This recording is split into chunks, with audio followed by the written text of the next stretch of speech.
zvido zvevanhu. The voice of people is the voice of God. Kwete the voice of Mnangagwa, voice of the devil. Putseki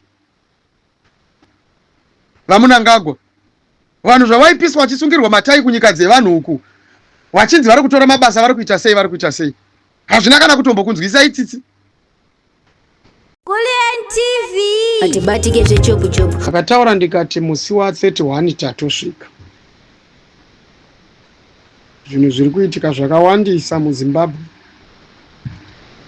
Zvigananda vakaroverwa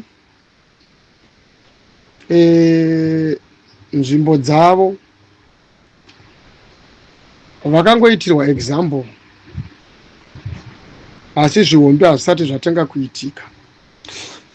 There's a list of something like nearly 30 something people. Ndichanyatsonzwisisa hino kana ndisina kumiscalculate ipapo.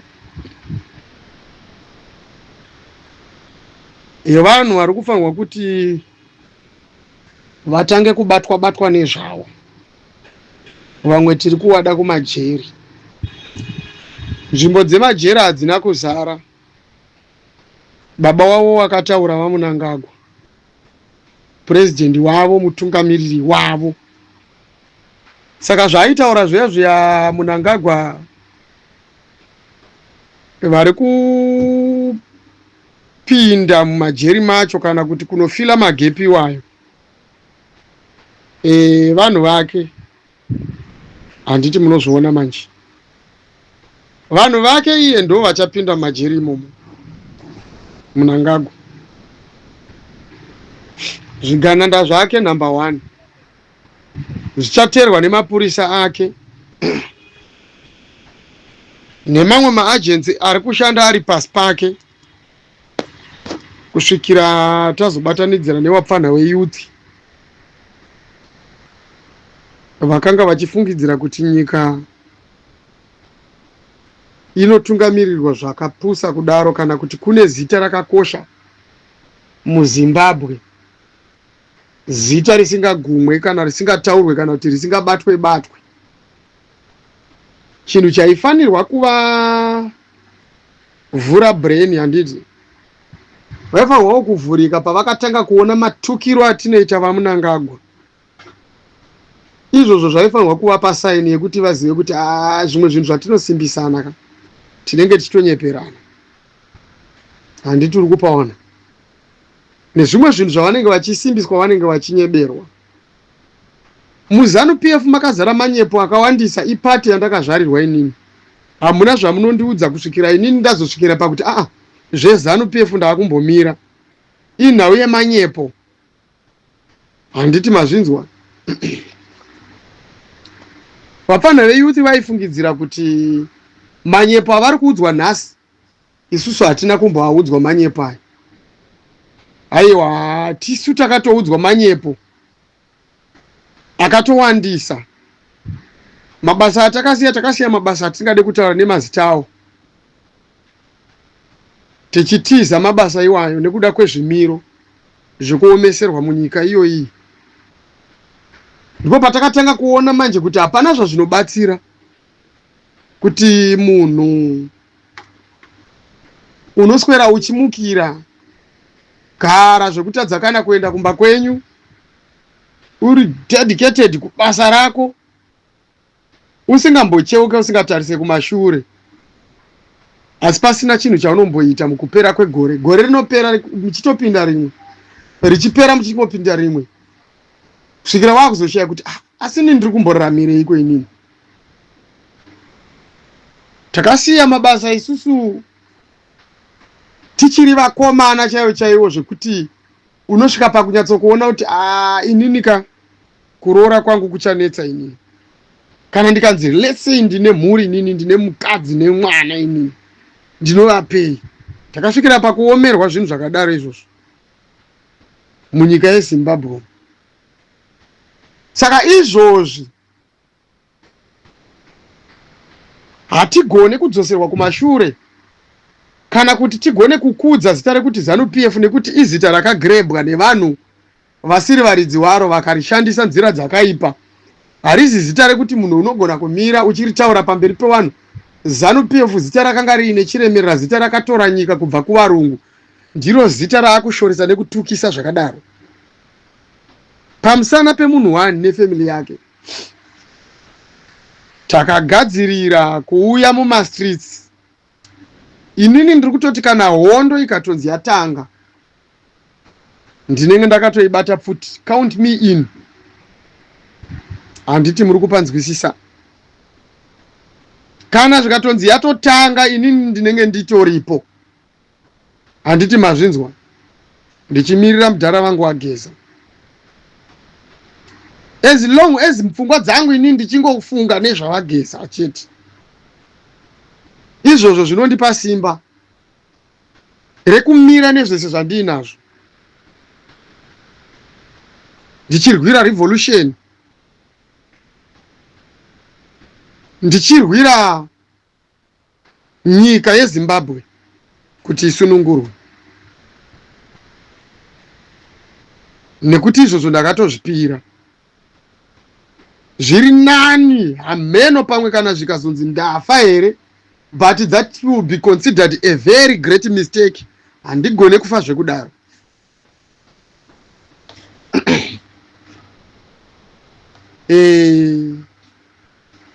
Takarwadziswa enda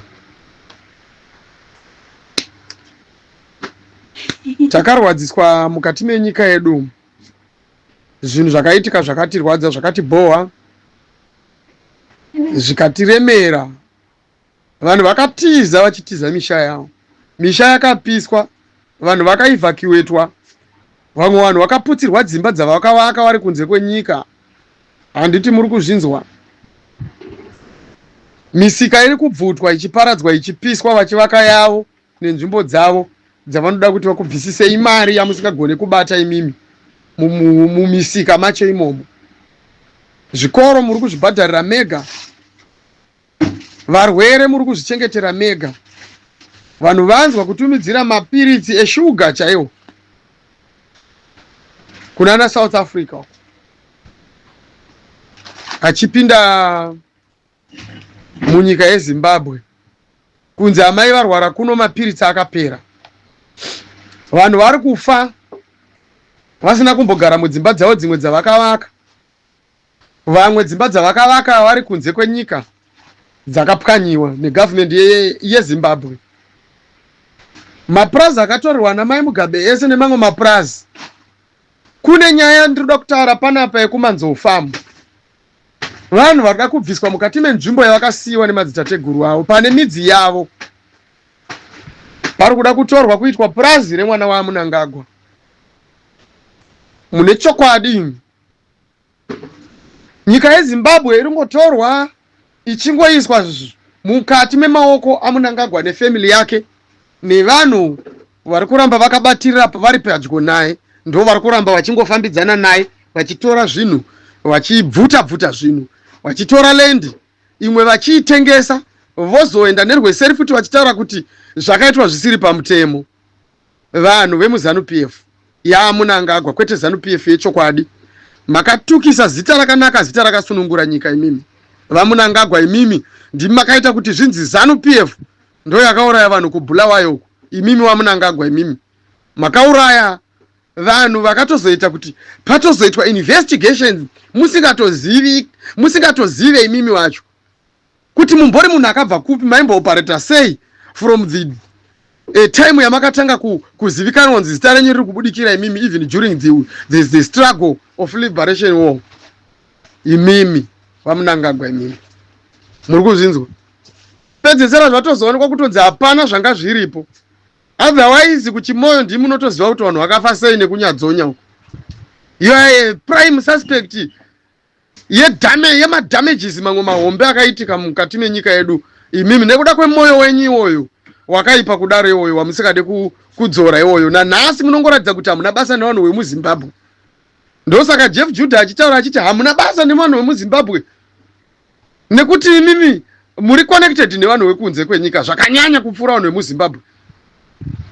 Handizive kuti zvinonyatsokonfemeka sei kuti muri muZimbabwe nimimi waMunangagwa imimi nehunhu hwenyu hamunoita iwowo, nekuti imi ndimi munozonzi makauya nevanhu vanonzi kana kazembe kubva nawo kuZambia uku.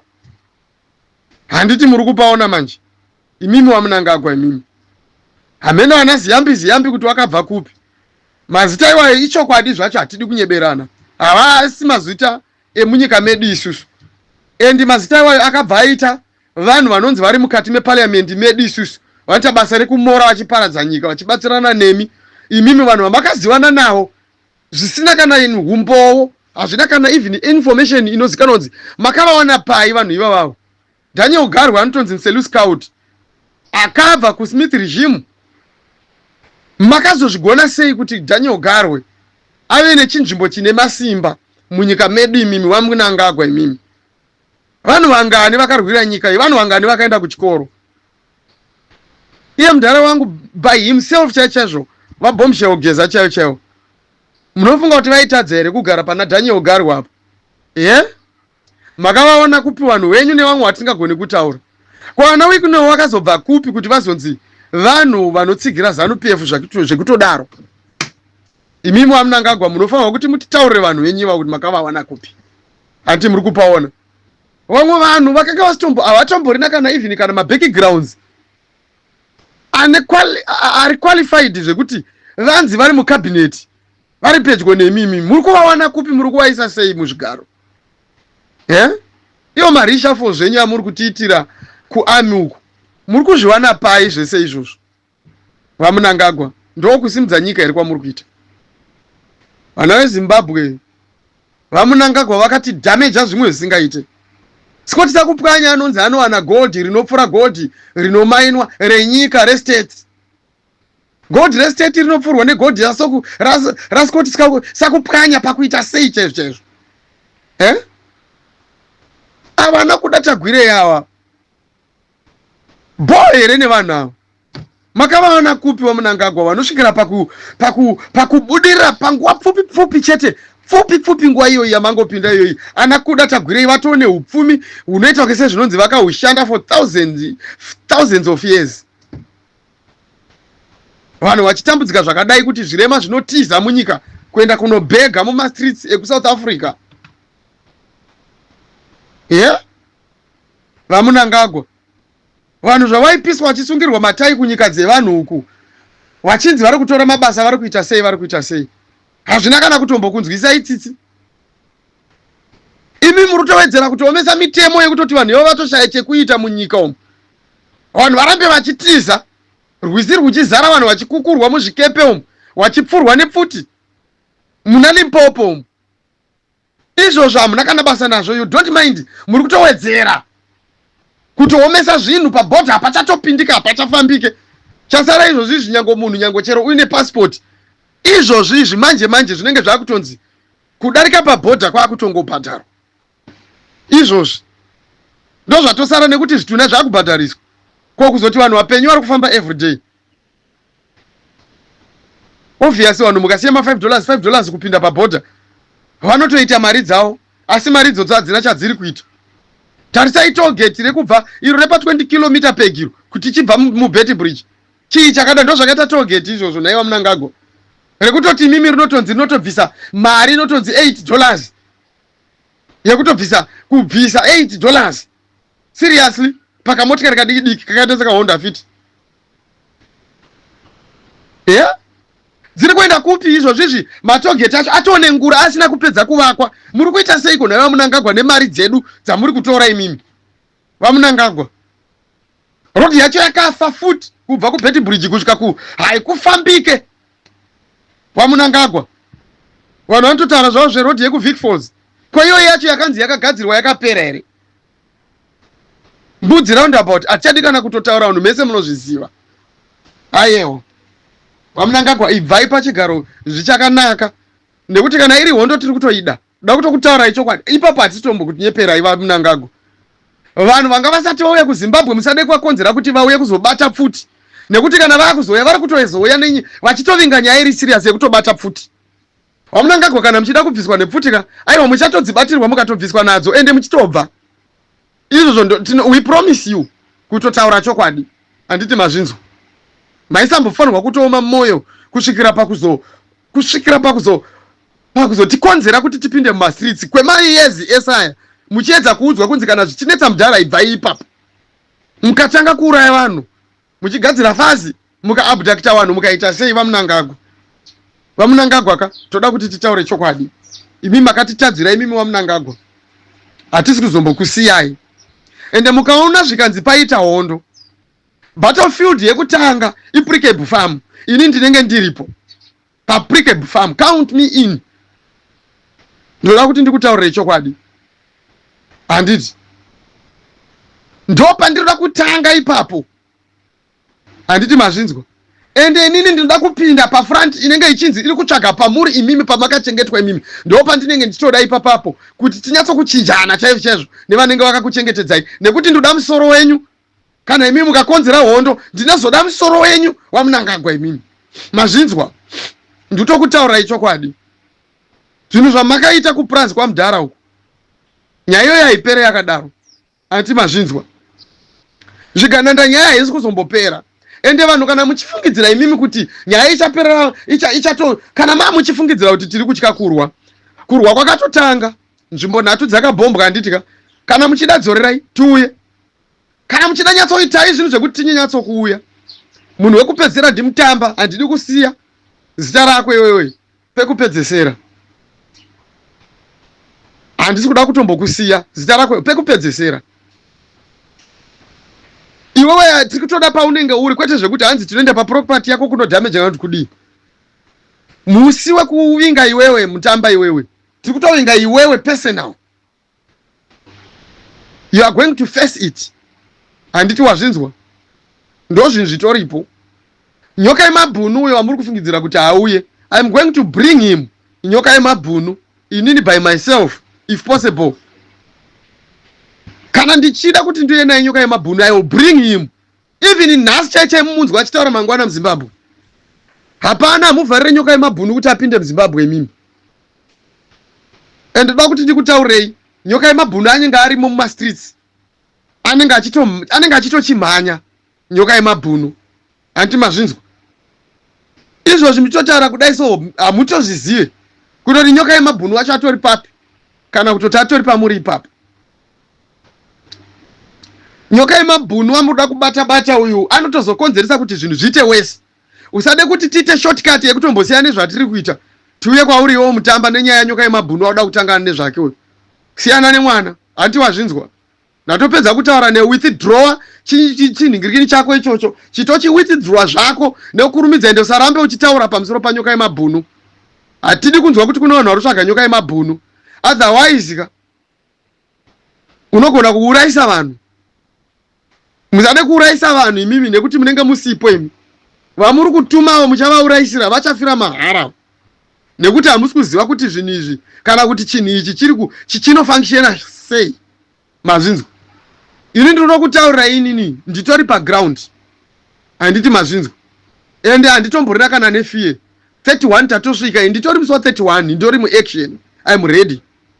Ndo zvandoda kuti nditotaura izvozvo, handiti mazvinzwa ka. Ndo zvandoda kuti ndikutaurire izvozvo. Utsinye hweshe takuda kuhupedza manje.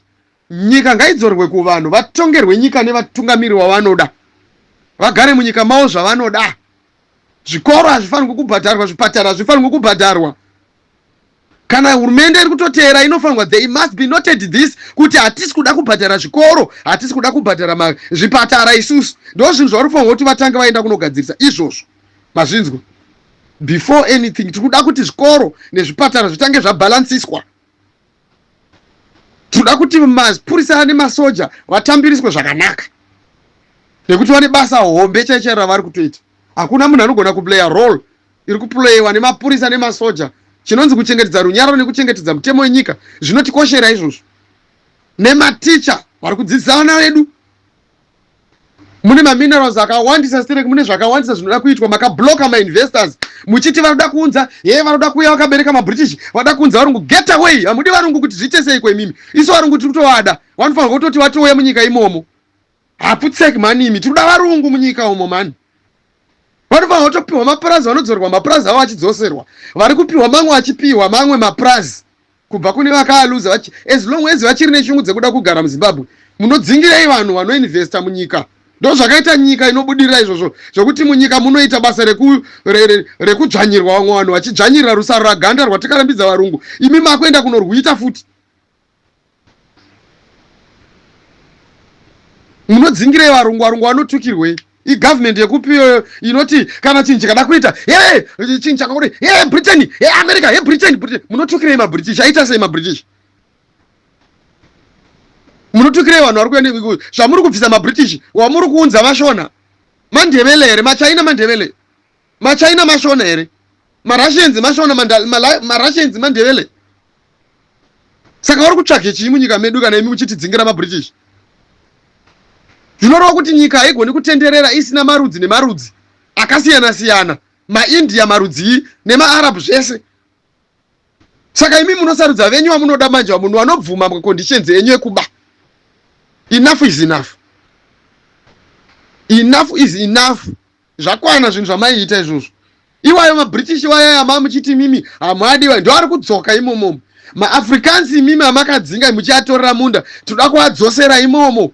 Tichitungamirira nyika yedu vachinzwa zvatinoda isusu, zvido zvevanhu. The voice of people is the voice of God, kwete the voice of Mnangagwa, voice of the devil. Putsek usende message yangu ikulienti ndiri kutoitumira ndakatotsamwa izvozvo nekuti ndiri kugadzirira ini ndinopinda muZimbabwe. Ini ndinoenda netsoka kani, sandityire zvako. Sandityire zvako, ndinogara ndirimo, ndinoenda tichidzoka. Ndinofamba nepandinoda, ndinofamba nenguva dzandinodai. Taakutopinda kutonomacha izvozvo nekuti 31 atosvika. Ukandiona ndaakusabatika apa pandakusataura apa, zvakuti ndinenge ndatopedza maconnections angu ndatobaya.